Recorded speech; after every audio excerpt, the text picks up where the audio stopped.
Amigos, logré conseguir la nueva combinación, pero ¿a qué costo? Les cuento cómo fue. Yo ya tenía todos los brain rots que se necesitaba, pero me faltaba el bandito bobrito. Cuestión que el admin abuse ya había terminado, y yo no lo pude conseguir, y la máquina ya se estaba por ir. Cuando de repente un seguidor me dijo que lo tenía, rápidamente se unió al server y me lo dio. Pero yo, para crear la nueva combinación, usé un mariachi de más de 60 millones.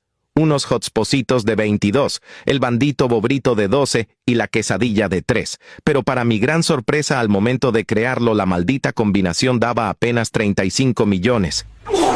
Y peor aún, el admin ya había terminado y ni tenía manera de caerle ninguna mutación. En fin, la grande decepción.